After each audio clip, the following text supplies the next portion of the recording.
आपण पाहत आहात आपल्या हक्काचे प्रतिध्वनी न्यूज। मिरजमध्ये डेव्हलपमेंट फोरमकडून स्वच्छता अभियान, पाण्याच्या गळतीच्या समस्येवर तातडीने कारवाई। डेव्हलपमेंट फोरम मिरजच्या वतीने मंगळवार दिनांक 17 मार्च 2026 रोजी सकाळी 10 वाजता इंदिरानगर येथील पाण्याच्या टाकी परिसरात स्वच्छता अभियान राबवण्यात आले। या उपक्रमात महापालिकेचे स्वच्छता कर्मचारी, पाणीपुरवठा विभागाचे कर्मचारी तसेच डेव्हलपमेंट फोरमचे पदाधिकारी सक्रियपणे सहभागी झाले।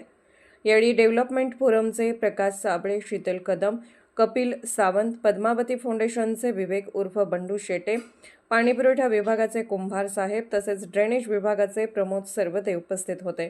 महादेव कॉलनी परिसरातील पाण्याच्या टाकीजवळ मोठ्या प्रमाणात पाण्याची गळती होत असल्याने त्या ठिकाणी पाणी साचून दुर्गंधी पसरली होती। परिणामी डासांचा प्रादुर्भाव वाढून नागरिकांच्या आरोग्याचा प्रश्न गंभीर बनला होता। या समस्येबाबत स्थानिक नागरिक व डेव्हलपमेंट फोरमच्या कार्यकर्त्यांनी वारंवार महापालिकेच्या आरोग्य व पाणीपुरवठा विभागाकडे तक्रारी केल्या होत्या, मात्र याकडे दुर्लक्ष होत असल्याची नाराजी व्यक्त केली जात होती। दरम्यान नगरसेविका अपर्णाताई शेटे यांनी या प्रकरणाची दखल घेत संबंधित अधिकाऱ्यांना घटनास्थळी बोलावून घेतले।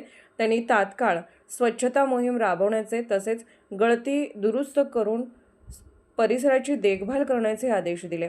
त्यांच्या हस्तक्षेपानंतर स्वच्छता अभियान राबवण्यात येऊन परिसरातील समस्या सोडवण्याची कार्यवाही सुरू करण्यात आली।